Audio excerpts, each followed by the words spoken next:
하나님의 말씀을 보십니다. 신약성경 에베소서 2장입니다.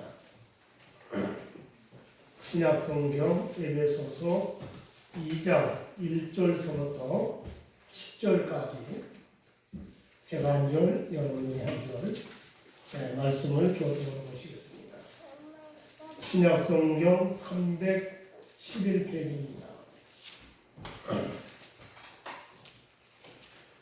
에베소서 2장 1절로 10절 말씀입니다. 찾으셨죠? 신약성경 311쪽이죠. 보십니다. 다 같이 이제 교독으로 보십니다. 그는 허물과 죄로 죽었던 너희를 살리셨구나. 그때 너희는 그 가운데서 이 세상 생각을 따랐다. 공중의 권세적인 자를 따랐으니 곧 지금 불순종의 아들들 가운데서 역사하는 자들이라. 전에는 우리도 다 그 가운데서 우리 육체의 욕심을 따라 지내며 육체와 마음이 원하는 것을 하여 다른 이들과 같이 본질상 진노의 자녀이었더니 우리를 이성하신 하나님이 우리를 사랑하신 그 큰 사랑을 위하여 허물로 죽은 우리를 그리스도와 함께 살리셨고 너희는 은혜로 구원을 받은 것이라. 그와 함께 일으키사 그리스도 예수 안에서 함께 하늘에 앉히시니 이는 그리스도 예수 안에서 우리에게 자비하심으로써 그 은혜의 지극히 풍성함을 오는 여러 세대에 나타내려 하심이라. 너희는 그 은혜에 의하여 믿음으로 말미암아 구원을 받았으니 이것은 너희에게서 난 것이 아니요 하나님의 선물이라. 행위에서 난 것이 아니니 이는 누구든지 자랑하지 못하게 합니다.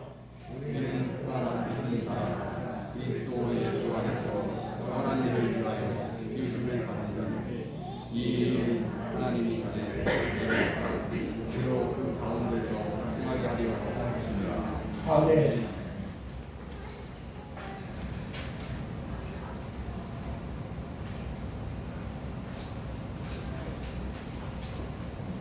미국 남북 전쟁이 있었죠. 남북 전쟁이 끝난 후에 수년이 지난 후에 일리노이주의 어떤 놈들은 테네시주 내시빌에 있는 군인 묘지를 가끔 방문하고요. 또 1년에 한 번씩은 묘지를 돌보고 꽃을 심는 등 헌신적 노력을 다했습니다. 어떤 사람이 물어봅니다.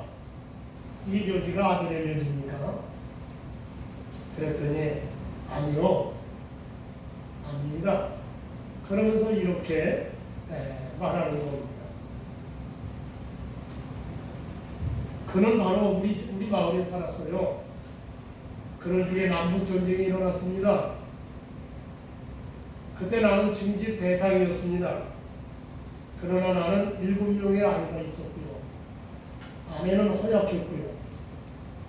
그래서 나 없으면 농장을 종료할 수 없었습니다. 내가 떠나면 식구들이 굶주림이 뻔했어요. 그래서 나는 징집을 기피하지 않을 수가 없었습니다. 그때 우리들은 하루하루가 두려웠죠. 그런데 내가 징집 때는 바로 그날 이웃에 사는 소년이 찾아왔어요. 그리고 말하기를 나를 대신해서 자기가 전쟁터에 나가겠다는 겁니다. 그러면서 자기는 아무도 돌볼 사람이 없어요. 그러니까 돌볼 사람이 많은 당신을 위해서, 그러니까 나를 위해서 대신 가는 것이 좋을 것 같습니다. 그렇게 얘기하는 겁니다. 그러니까 이 살아있는 사람, 그 사람을 위해서 대신 가겠다.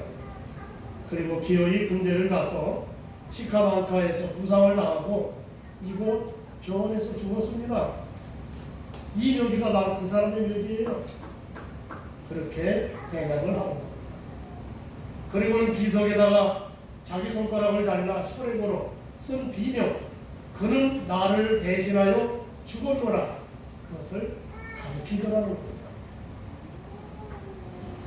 오늘 아침의 말씀의 제목은 은혜로 받은 구원입니다. 은혜로 받은 구원. 이 에베소서 2장은 이 본문으로 설교를 제가 안 했더라고요. 그러나 이 이야기는 설교 속에서 많이 했던 내용입니다. 그런데 오늘 본문을 우리가 이 말씀을 통해서 한번 구원의 은혜를 생각하고 나누려고 합니다. 우리가 하나님의 자녀가 되고 성도가 된 것은 전적인 하나님의 은혜죠. 구원받은 것이 하나님의 은혜입니다. 그러므로 오늘 본문 8절에서 보면 너희는 그 은혜에 의하여 믿음으로 말미암아 구원을 받았으니라고 말씀을 하시는 겁니다. 오늘 아침 이 말씀을 통해서 구원의 은혜를 다시 한번 우리가 생각하고 그 은혜에 감사하여 선한 일에 주님께 쓰임받는 저와 여러분들 다 되시기를 축원합니다. 첫째로 구원받기 이전의 인간 상태, 우리들은 다 허물과 죄로 죽었던 상태라고 말합니다. 오늘 1절에 그는 허물과 죄로 죽었던 너희를 살리셨도다. 이 세상에 하나님을 모르는 불신자들 뿐만 아니라 하나님을 믿는 우리들도 구원받기 전에는 다 죽은 자였다는 겁니다. 3절에서 사도 바울이 그렇게 말하죠. 전에는 우리도, 그러니까 바울도 죽었고 또 우리도 다 그 가운데서 죽었다는 겁니다. 그러니까 허물과 죄로 죽은 상태였다. 그렇게 말씀합니다. 그런데 죽음의 원인이 뭐냐? 허물과 죄라는 겁니다. 허물과 죄로 죽었다는 겁니다. 자, 여기 허물과 죄는요, 모두 통틀어 죄입니다. 죄.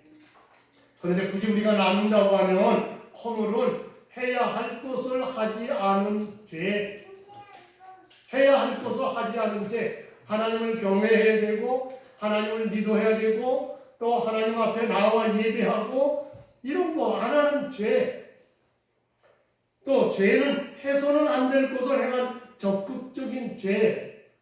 살인하지 말라, 간음하지 말라, 도둑질하지 말라, 뭐 그런 것들이 많잖아요. 이런 죄.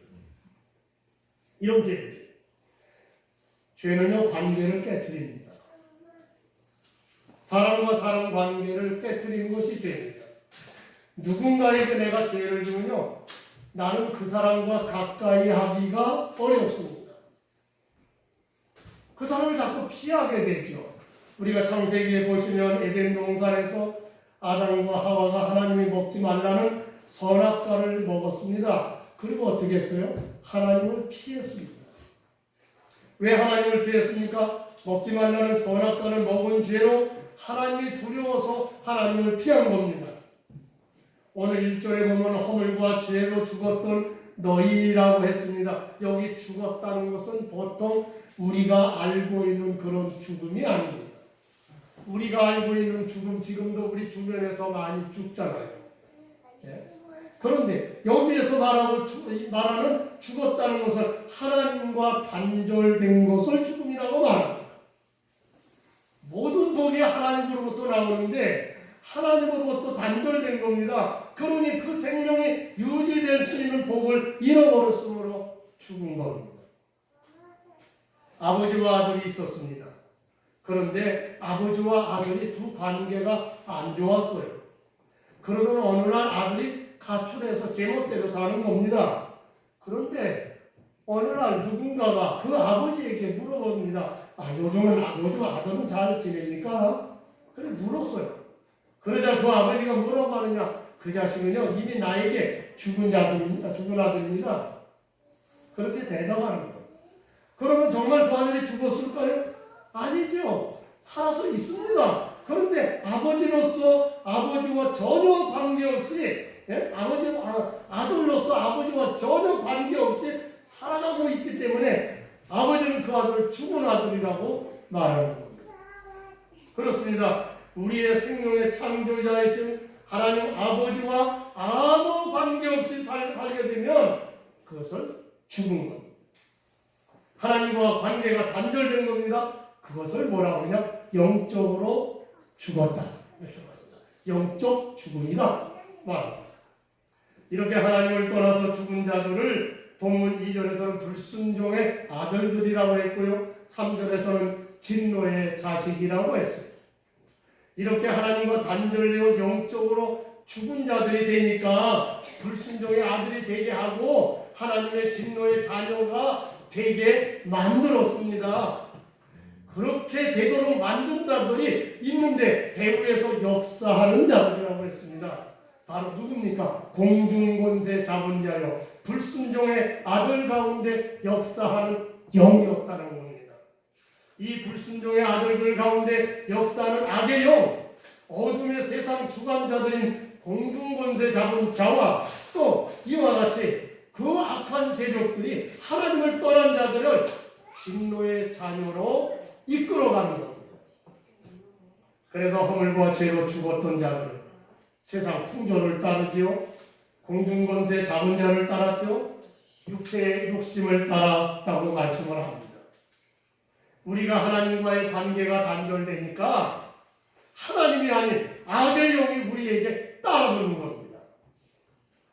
먼저 세상 풍조를 따랐다고 했습니다. 여기서 세상 풍조는 뭡니까? 이 세대의 풍조죠. 한마디로 말하면 이건 유행입니다. 유행. 사람들이 유행을 따른다. 유행은요, 우리가 왜 그렇게 해야 하느냐? 그게 중요하지가 않아요. 유행을.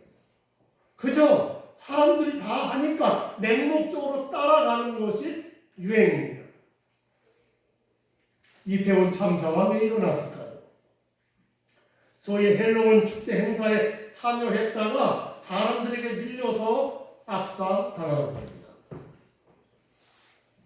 헬로윈이 무엇인지 모르고 많은 20대, 30대들이 몰려간 겁니다.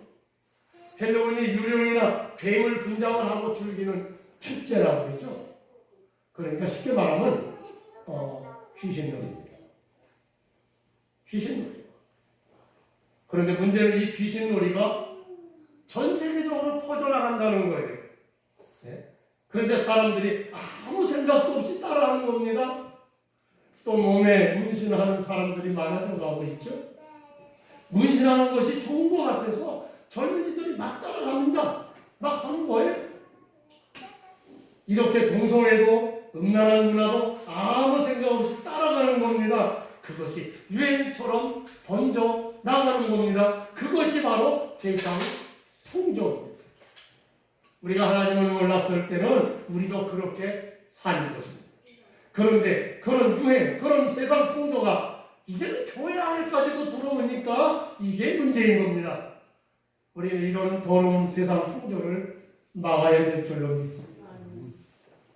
또 공중권세 잡은 자를 따랐다라고 했죠. 공중의 권세 잡은 자는 2절에서 지금 곧 지금 불순종의 아들들 가운데 역사하는 영이라고 했습니다. 오늘날 사람들 속에 역사하는 권세가 있습니다. 이 공중권세 잡은 자가 이제 그걸로 계속 우리에게 불어넣는 그런 권세, 그런 역사, 그게 뭘까요? 우리 한국 사회에서는요, 세 가지인 것 같아요. 첫째로 외모, 두 번째 학벌, 세 번째 돈. 돈은 전 세계적이니까요. 그래서 이것들이 권세를 잡고 사람들을 조종하고 있습니다. 그러니까 외모와 학벌과 돈이 권세가 됐죠. 이게 사람을 조종해요. 외모가 뛰어나면요, 취업이 잘 됩니다. 예? 일단 공부도 잘해야겠지만 외모가 뛰어나면 아나운서로 나가는 데는 일단 우선순위죠. 또 눈에 보이는 외모와 학벌로 사람을 판단합니다. 사람들이 잘생기고 공부 좋은 대학 나오고 그러면 일단 이 사람 괜찮은 사람이야 이렇게 판단해요. 또 돈이 사람을 지배합니다. 이거 돈 낳고 사람 낳냐? 말은 그렇게 하지만 실상은 아닙니다. 그런데 성도들은 이런 것에 현혹돼서는 안 된다는 겁니다.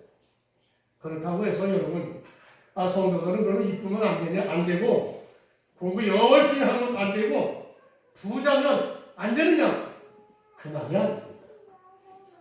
그것을 사람을 판단하는 잣대로 삼아서는 안 된다.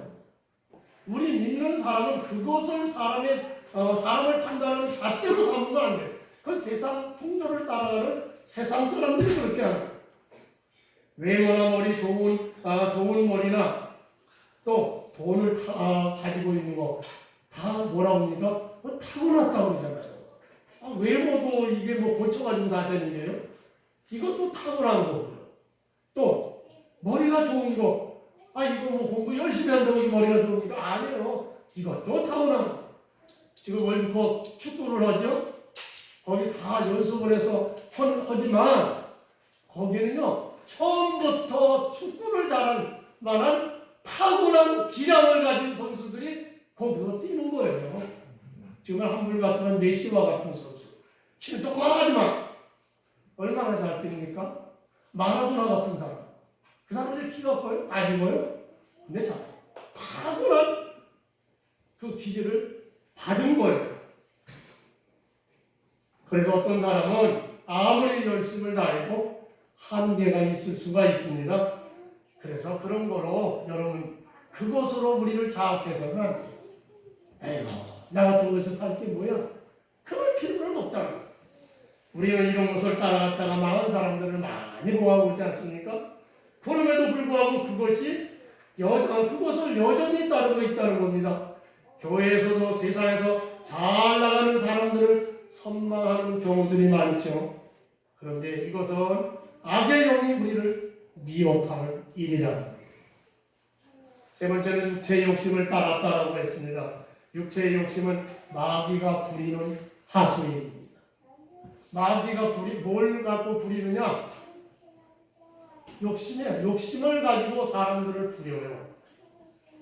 이런 육체의 욕심을 야고보서 3장 15절에서 보면 이러한 지혜는, 그러니까 욕심은 위로부터 내려온 것이 하나님으로부터 내려온 것이 아니고 땅의 것이요, 그러니까 마귀의 것이죠, 정욕의 것이요, 귀신의 것이라 이렇게 말합니다. 이러한 욕심은 위로부터 내려온 것이 아니요 땅의 것이요, 정욕의 것이요, 귀신의 것이라. 그러므로 우리 마음에 욕심이 생겼다 하면 이것은 마귀가 주는 마음이라고 여러분 판단하셔야 합니다. 네? 그래서 내 욕심대로 내 육체가 요구하는 대로 행해서는 안 되는 거예요. 마귀는 이런 욕심이라고 하는 하수인을 통해서 불신자들을 조종해 가지 않습니까? 하나님 믿지 않는 사람들을 다 이런 욕심으로 지금 조종합니다. 왜 정권이 바뀔 때마다 수많은 사람들이 때로 감옥에 들어갈까요? 이 욕심에 사로잡히다 보니까 그 선을 넘어가는 거예요.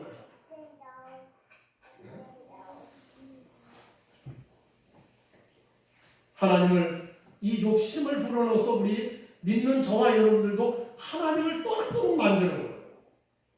그런 거로 욕심에 빠져 생활하는 자들은 성경에서 뭐라고 합니까? 죽었다. 영적으로 죽었다고 말합니다. 자, 이제 두 번째입니다. 두 번째는 이랬던 우리 인생들을 하나님께서 은혜로 구원해 주셨다는 겁니다. 이렇게 세상 풍조를 따랐고 공중 권세를 잡은 자를 따랐고 육체의 욕심을 따라 살았습니다. 그러므로 허물과 죄로 죽은 겁니다. 그런데 이렇게 죽은 우리들을 예수님이 살리셨어요. 그런데 그냥 우리들을 살리셨다 하지 않고 그리스도와 함께 살리셨다고 5절에 말합니다. 허물로 죽은 우리를 그리스도와 함께 살리셨고, 여기 살리셨다는 말을 좀 더 구체적으로 보면 5, 6절에 어떻게 살리셨느냐? 허물로 죽은 우리를 그리스도와 함께 살리셨고 또 함께 일으키사 그리스도 예수 안에서 함께 하늘에 앉히시니라고 했습니다. 죽은 자를 살리시되 그리스도와 함께 살리셨고 일으키고 앉히셨다는 겁니다. 예? 앉히신다는 겁니다. 살리고 일으키고 앉히신다는 것은 성도에게 있는 구원의 현상이요, 구원의 과정입니다. 예? 구원의 과정, 살리고 일으키고 앉히신다는 것은 구원의 과정을 말합니다.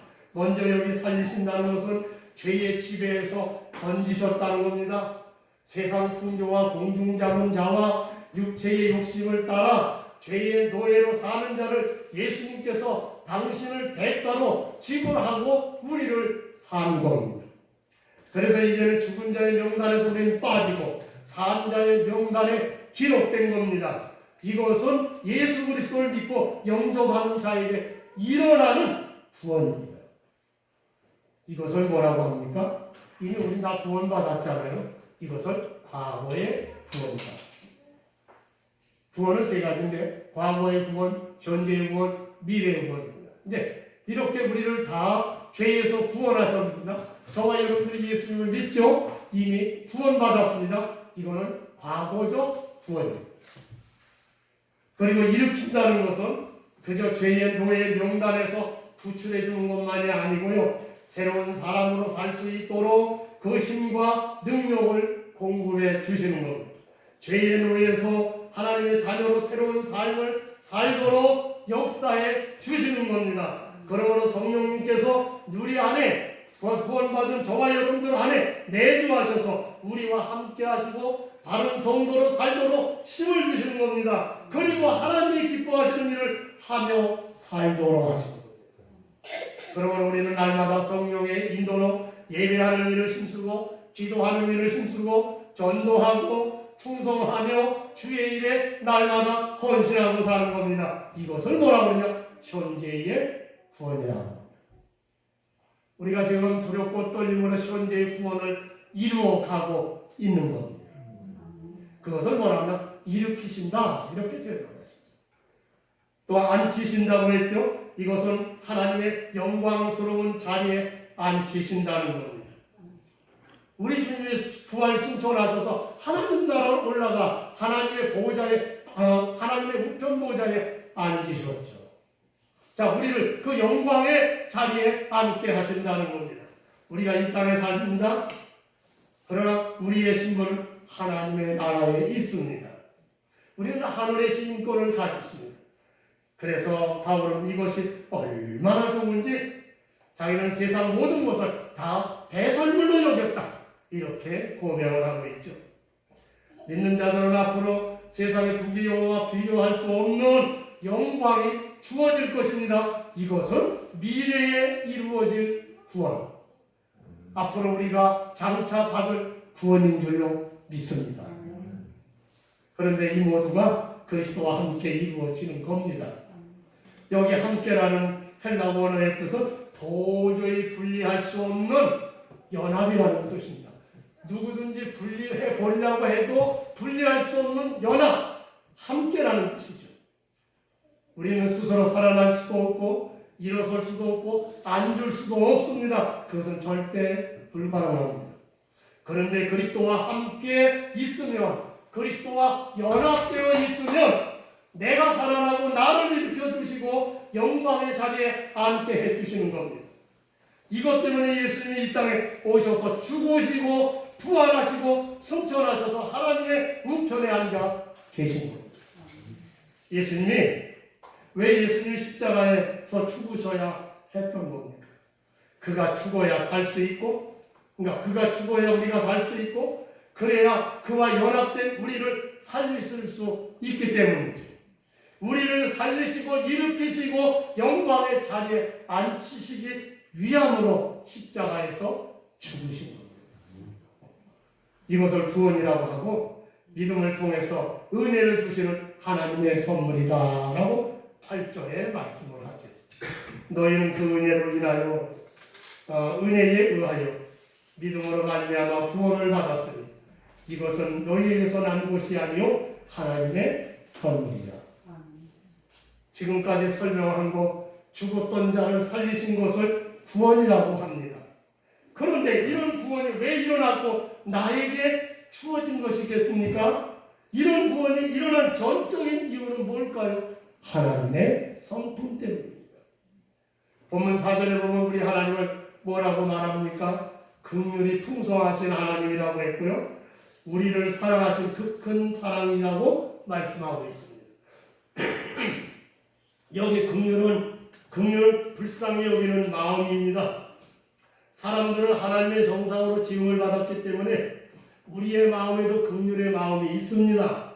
너무나도 힘든 상황에 있는 사람을 보면 나도 모르게 마음이 짠하고요, 찡하고, 그리고 불쌍히 여기는 마음이 있는 겁니다. 그런데 하나님께서는 죄의 노예가 되어서 세상 풍조와 공중 권세 잡은 자를 따르고 육체의 욕심을 따라 사는 그런 사람들, 그 악한 자들, 그런 자를 불쌍히 여기신 겁니다. 우리는 욕심을 따라 사는 사람, 못된 사람 뭐라고 하는가? 아예 못된 놈, 나쁜 놈, 천벌을 받을 놈, 그렇게 말을 하지만 하나님은 그렇게 욕심을 따라 사는 자를 불쌍한 자로 보신 겁니다. 하나님은 긍휼이 풍성하신 분이십니다. 우리 하나님의 풍성하신 긍휼은 그 어떤 흉악한 죄라도 다 덮고 남을 만한 긍휼입니다. 할렐루야. 또한 우리를 사랑하신 그 크신 사랑이라고 했죠. 이 사랑은 아가페 사랑을 말합니다. 헬라 언어에는 사랑이 여러 가지 뜻으로 말을 하고 있는데요. 우리는 그냥 사랑 이렇게 한마디로 하지만 헬라어에는 사랑의 단어가 여러 가지가 나오죠. 에로스, 필리오 뭐 이런 사랑이 있는데, 에로스는 여러분들 잘 아시는 것처럼 남녀 간의 사랑을 뜻하고, 필리오는 친구 간의 사랑을 뜻합니다. 그러나 아가페 사랑은 거룩하고 무조건적인 사랑을 말합니다. 하나님께서 인간에게 주시는 절대적인 사랑, 우리 인간들이 하나님 앞에서 패역한 짓을 했어도 용서하시고 은혜 베풀어 주시는 그 사랑입니다. 바로 그 사랑이 십자가의 사랑입니다. 그 사랑으로 하나님은 우리를 죄에서 구원하십니다. 구원은 우리에게서 나온 것이 아닙니다.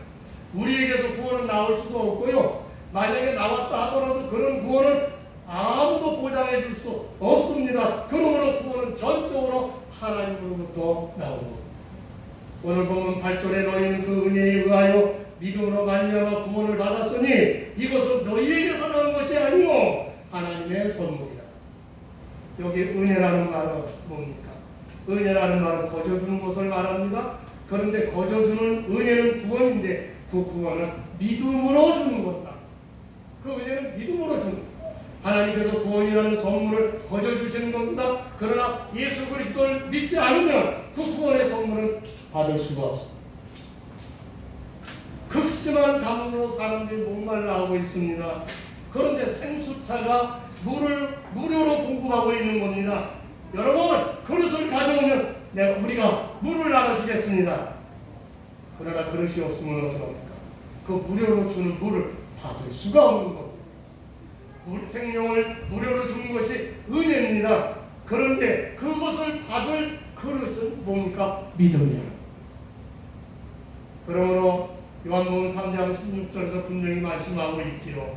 하나님의 세상을 이처럼 사랑하사 독생자를 주셨으니 이는 그를 믿는 자마다 멸망하지 않고 영생을 얻게 하려 하십니다.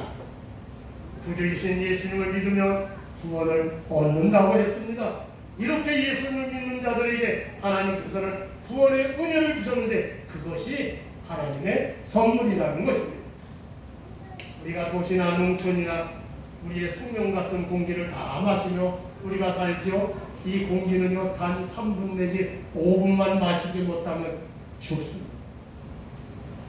저 같은 경우는 1분도 못 참겠더라고. 기관지 폐가 안 좋으니까 숨을 참고 30초 참 힘들어. 그런데 오래 참는 사람은 5분까지 참는다. 그런데 이렇게 아주 중요한, 정말 귀중하고 이보다 귀중한 선물이 어디 또 이런 공기가 어디 있습니까? 그런데 여러분, 부자라고 산소통 내고 다니며 삽니까? 아니죠. 권력자나 부자는 서민과 다른 공기를 마시고 삽니까? 아니죠. 다 같은 공기를 마시고 삽니다. 그런데 하나님이 선물로 주신 그 공기를 마시며 다 같이 산다. 마찬가지로 성도가 받을 구원의 은혜가 바로 이런 것입니다. 구원은 어마어마한 영광스러운 것입니다. 그런데 그 구원을 선물로 받은 겁니다. 우리의 행위로 얻는 것이 아니기 때문에 그 누구라도 자랑할 수 없다라고 말씀을 합니다. 찬송가 304장을 보면 하나님의 사랑을 이렇게 설명하고 있죠. 그 크신 하나님의 사랑 말로 다 설명 못하네. 저 높고 높은 별을 넘어 이 낮고 낮은 땅 위에 죄범한 영혼 구하를 그 아들 보내사 화목제물 삼으시고 죄 용서하셨네. 하나님 크신 사랑은 측량다 못하네. 영원히 변치 않는 사랑 성도요 찬양하세요. 3절의 말씀입니다. 3절의 찬송인데 이 3절이 절정이죠. 하늘을 두루마리 삼고 바다를 먹물 삼아도 한없는 하나님의 사랑 다 기록할 수 없겠네. 하나님의 크신 사랑 어찌 다 쓸까? 저 하늘 높이 쌓아도 채우지 못하네. 여러분, 하나님의 사랑, 그 크신 사랑, 그 구원의 은혜를 여러분 감사하고 사시기를 축원합니다. 마지막 세 번째로 우리는 선한 일을 위하여 지으심을 받은 자입니다. 10절 말씀 우리 다 같이 한번 보시죠. 다 같이 10절 봅니다. 우리는 그가 만드신 바라 그리스도 예수 안에서 선한 일을 위하여 지으심을 받은 자니 이 일은 하나님이 전에 예비하사 우리로 그 가운데서 행하게 하려 하십니다. 사도 바울은 갑자기 우리는 하나님의 선한 일을 위하여 지으심을 받은 자라 이렇게 구원의 이야기를 하고 은혜의 얘기를 하다가 환기를 시켜서 딱 이렇게 이 말씀으로 나옵니다. 그런데 우리가 하나님의 선한 일을 위하여 이미 지으심을 받은 자인데 그것은 이미 하나님께서 창세전에 그렇게 예비하신 겁니다. 그런데 그렇게 쓰임받은 택한 백성들이 사탄의 게임에 빠져 타락한 겁니다. 그러므로 타락하여 죄악 가운데 허덕이는 우리들을 하나님께서 은혜로 구원해 주신 겁니다. 그러므로 이 구원의 은혜를 깨닫고 나면 우리는 선한 일을 위하여 지으심을 받은 것을 깨닫게 되는 겁니다. 우리가 다 선하심을 위하여 지음받은 자들입니다. 그것을 우리는 깨달아야 된다는 겁니다. 조선 말에 미국 출신의 윌리엄 베어두 선교사님이 계십니다. 그 선교사님이 미국 메코닉 신학교를 졸업하고 29살 때에 1891년도죠. 지금부터 130년 전 부산에 도착하여 선교를 시작하십니다. 베어두 선교사님은 한국 사람들의 사랑방 문화를 잘 이해를 했어요. 한국에 하면 사랑방이 있다. 그래서 그 사랑방 문화를 깨닫고 사랑방 전도를 시작했습니다. 당시 조선 양반들의 집에는 다 사랑방이 있었습니다. 이것은 외국 손님들을 접대하거나 모임이 이루어지는 것이죠. 또 사람들 간의 대화와 교제가 이루어지는 장소입니다. 그래서 베어두 선교사는 자신의 집에 사랑채를 짓고 그곳에 누구든지 모일 수 있도록 개방을 했습니다. 그곳에서는 기독교 문서를 배포하거나 집회와 기도 모임이 이루어졌습니다. 그로 인해 사랑방은 선교사에게 거점이 되었습니다.